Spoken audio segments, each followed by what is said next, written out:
Hello everybody, Dennis Chamberlain here with your nonprofit tip of the week. This week I want to talk to you about board member experiences. Are they having a good experience with you?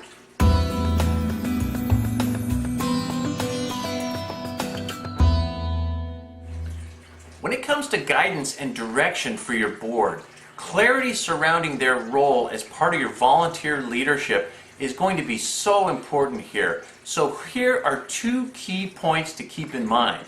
The first is to clearly articulate their role on the board. And the second is to clearly articulate their role in supporting your nonprofit organization. Understanding and clearly defining these two clear points can make all the difference between whether your board members or other members of your volunteer leadership have a good experience or whether their experience falls short of their expectations.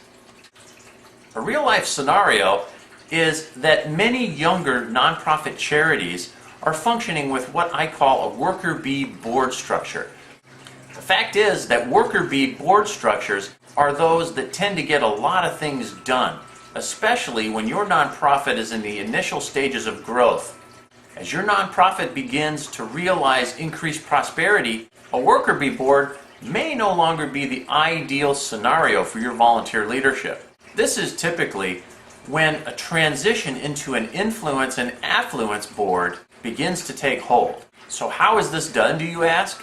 Well, first and foremost, change at this level should be slow and carefully thought out, because any change at this level brings with it a great deal of sensitivity.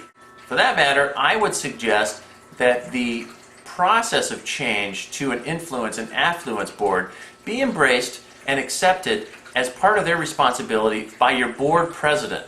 Now, you as the senior leadership, either the executive director or other, need to be there to support that board president, but it's very important that the message come from the board president. Now, the fact is that members of your board expect some degree of structure and process in their volunteer experience. What they want is to know clearly how they can best use their skills and talent to benefit your organization. After all, they've chosen your organization to volunteer their time with.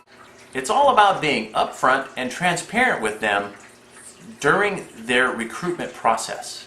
A transparent board recruitment process helps address these issues by incorporating discussions around your organization's needs, how this particular individual can fit into this picture.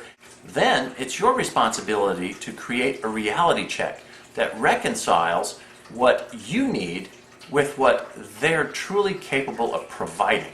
Establishing these clear expectations up front, especially when it comes to their role and responsibility regarding board giving, is going to maintain your credibility as an authentic partner. And it's going to enable them to enter this new relationship with their eyes wide open.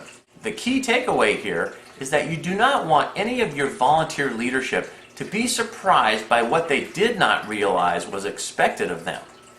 So ensuring that members of your volunteer leadership have a good experience is important to recruiting additional volunteers of increased influence and affluence as your charity begins to grow and prosper.